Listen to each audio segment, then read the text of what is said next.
আচমকা ভারতের ভেতর ঢুকে হামলা চালানো, ভারতের নিরীহ মানুষদেরকে শেষ করে দেওয়া, এই কাজটা কে করে আপনারা সবাই জানেন এবং একযোগে নামটা প্রত্যেকে বলে দেবেন যে এটা করে পাকিস্তান। কিন্তু পাকিস্তানের সঙ্গে যখন এই ধরনের ঘটনা ঘটে তখন গোটা বিশ্ব কি বলেন বলুন তো? ঠিক হয়েছে, বেশ হয়েছে, এই দেশটার সঙ্গে ঠিক এই রকমই ট্রিটমেন্ট করা প্রয়োজন। আজ্ঞে হ্যাঁ, পাকিস্তান হামলার শিকার হয়ে গিয়েছে। কাদের হামলার শিকার হলো? হামলার শিকার হলো টিটিপির, মানে তেহরিকে তালিবান পাকিস্তান।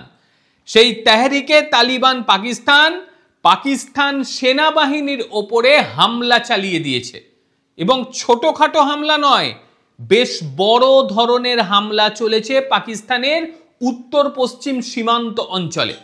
সেখানেই আকস্মিক হামলা চালিয়ে 13 জন পাকিস্তানি সেনা জওয়ানকে শেষ করে দিয়েছে নিমেষে এবং এখনো পর্যন্ত বহু আহত হয়ে পড়ে রয়েছে বিভিন্ন হাসপাতালে এবং যে কোনো সময় তাদের যে মৃতের সংখ্যা সেটা বাড়বে এমনটাই বোঝা যাচ্ছে।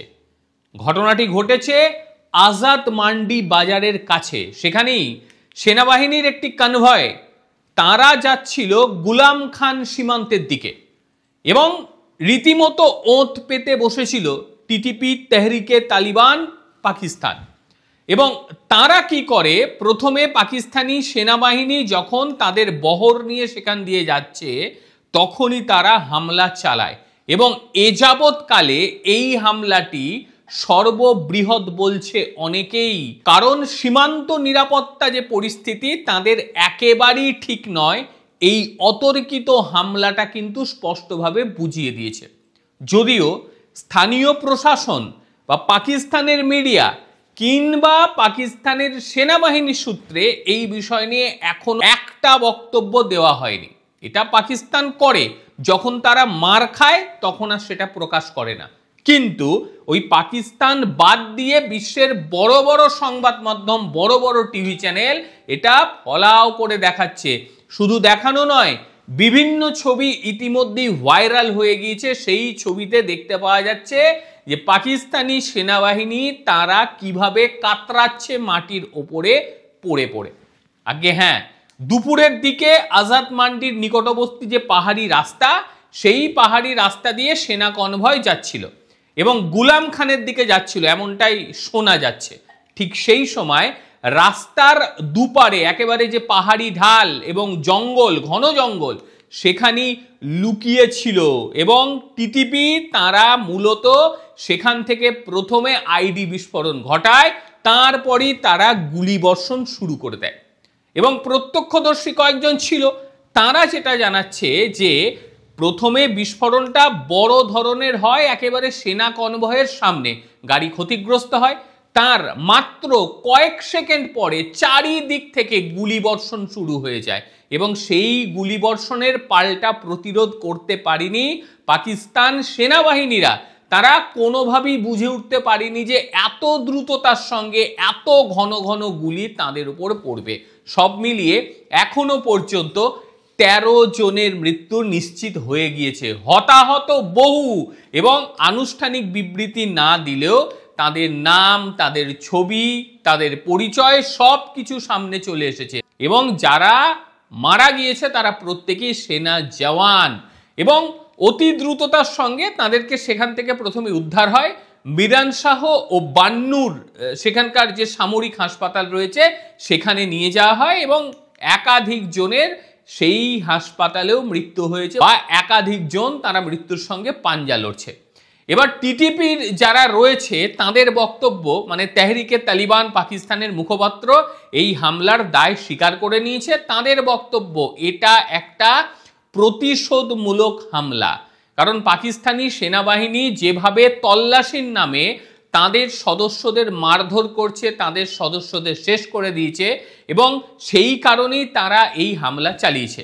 টিটিপি গত কয়েক মাসে পাকিস্তানের ভেতরে বা অভ্যন্তর যেটাই বলুন বিভিন্ন জায়গায় তারা কিন্তু হামলা চালাচ্ছে, বিশেষত খাইবার পাখতুনখোয়া, ওয়াজিরিস্তান, কুরমুন, তারপরে বন্নু, এই সমস্ত অঞ্চলে সাম্প্রতিক সময় তাদের যে সরকারি বাহিনী বা সেনাবাহিনী যাই বলুন, সেই সেনাবাহিনীর ওপরে কিন্তু একেবারে কৌশল করে হামলা চালিয়ে গিয়েছে এবং অতিরিক্ত বাহিনী মোতায়েন করা হয়েছে এবং এলাকা জুড়ে অভিযান চালানো হচ্ছে এবং পাকিস্তানি সেনা দপ্তরের নির্দেশে এলাকার একটা চক্র তৈরি করে তারা সেখানে রীতিমতো ইউনিট গঠন করে সেটাকে তল্লাশি চালাচ্ছে, কিন্তু কাজের কাজ কিছুই হচ্ছে না।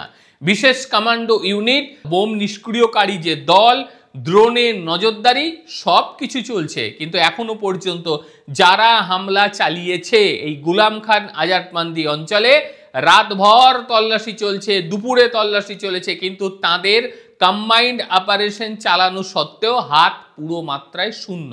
কারণ যেভাবে তারা পুরো পরিকল্পনা করেছিল তাতে পাকিস্তানি যে গোয়েন্দা দপ্তর রয়েছে তারা পুরো মাত্রায় ফেল করে গিয়েছে। হামলাকারীরা প্রথমে খুব ভালোভাবে ছক সাজায়, তারপরেই কনভয় পৌঁছতেই সেখানে হামলা চালিয়ে যায়। গুলাম খান অঞ্চল বহুদিন ধরেই একটা অশান্ত অঞ্চল বলা যেতে পারে, সীমান্তবর্তী অঞ্চল, এবং সেখানেই গুলাম খান পাকিস্তানের সবচেয়ে সংবেদনশীল সীমান্ত পয়েন্টগুলোর মধ্যে হচ্ছে একটি, যা সরাসরি আফগানিস্তানের খোস্ত যে প্রদেশ রয়েছে সেই প্রদেশের সঙ্গে সংযোগ রয়েছে এবং এই পথটা দিয়ে অস্ত্র পাচারকারীরা যাতায়াত করে, বিভিন্ন জঙ্গিরা যাতায়াত করে এবং সীমান্তের সংঘর্ষ লেগে থাকে। এবং বহুবার যেটা দেখতে পাওয়া গেছে সাম্প্রতিক সময় পাকিস্তানি সেনাবাহিনীর ওপরে টিটিপি বেশ কয়েকটি হামলা চালিয়েছে এবং হামলা চালানোর পরেই অভিযোগ হচ্ছে যে টিটিপিরা সেখান থেকে আফগানিস্তান পৌঁছে যায় এবং এত হামলা চালিয়েছে যে হামলাগুলো পাকিস্তানের পক্ষে রোখা ভীষণভাবে কষ্টসাধ্য এবং টিটিপি তারা কিন্তু সফল হয়ে গিয়েছে এই সমস্ত হামলা চালাতে। সীমান্ত যে অঞ্চল, সেই সীমান্ত অঞ্চলে পাকিস্তান সেনাবাহিনী যখনই কিছু অভিযান চালাতে যায় তখনই সেখানে টিটিপি তাদের উপরে বড় ধরনের হামলা চালিয়ে যায়। এই কয়েক মাস ধরে বহু হামলা চলেছে, যেমন বান্নুতে আত্মঘাতী বিস্ফোরণে 9 জন নিহত হয়েছিল, খাইবার এলাকায় তল্লাশির সময় হামলায় 6 জন পাকিস্তানি সৈন্য নিহত হয়, তারপরে কোহাটে সেখানে সেনা ট্রাকের ওপরে হামলা চালিয়ে 4 জনকে নিহত করে দেওয়া হয়। এই রকমই পরপর ঘটনা কয়েক সপ্তাহ ধরে চলছে, কিন্তু পাকিস্তান এটাকে রোখার মতন জায়গায় নেই। এবার একটা জিনিস ভাবুন, যে দেশটা অন্যান্য দেশের পেছনে লাগে, যে দেশটা গোটা পৃথিবীর মাথা ব্যথার কারণ, যে দেশটা ভারতের ভেতরে ঢুকে এতগুলো নিরীহ মানুষকে শেষ করে দিল, তাদের সঙ্গে এটা হবে না তো কি হবে বলুন তো?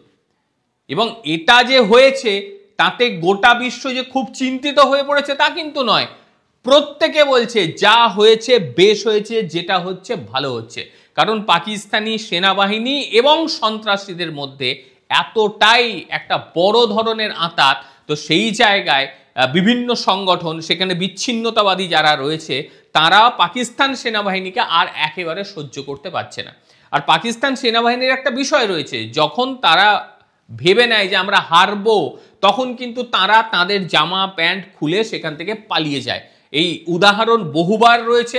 যখনই আফগানিস্তান পাকিস্তানে হামলা চালিয়েছিল আমরা দেখেছিলাম যে পাকিস্তান সেনাবাহিনী তাদের জামা প্যান্ট খুলে সেখান থেকে পালিয়ে গিয়েছে। এই পাকিস্তান নামক দেশটার মধ্যে কোনোভাবে দেশাত্মবোধ বলে কিচ্ছু নেই। পাকিস্তানি সেনা জওয়ান যারা রয়েছে, সেনা অফিসার যারা রয়েছে, প্রত্যেকে চেষ্টা করে যে সেখান থেকে যত পারে অর্থকে গুছিয়ে নিয়ে বিদেশে বাড়িঘর করা। একজন পাকিস্তানি সেনা প্রধান তারা কখনো সেই দেশে স্থায়ীভাবে বসবাস করে না, তারা প্রত্যেকে পালিয়ে যায়, বিদেশে গিয়ে থাকে। কারণ এদের মধ্যে দেশাত্মবোধ, দেশের জন্য ভাবনা কিচ্ছু থাকে না। সেখানে শুধুমাত্র রোজগারের জন্য এই দেশটা ব্যবহার করে। বিভিন্ন জায়গা থেকে, বিভিন্ন দেশ থেকে যে ভিক্ষা আসে সেই ভিক্ষাকে পাকিস্তান সেনাবাহিনী নিজেরা নিয়ে নেয় এবং নিজেদের মধ্যে ভাগ বটারা করে। সেখানকার সাধারণ মানুষরা একেবারে পথ কুকুরদের মতন ঘুরে বেড়ায়, মানে যেখানেই খাবার পায় সেখানেই তারা হামলে পড়ে, মানে মারামারি করে, ছিনতাই করে। এই হচ্ছে দেশ। আর এই দেশটা বর্তমান সময় গোটা পৃথিবীর কাছে রীতিমতো মাথা ব্যথার কারণ হয়ে দাঁড়িয়েছে। অবশ্যই আপনারা আপনাদের মতামত বলবেন।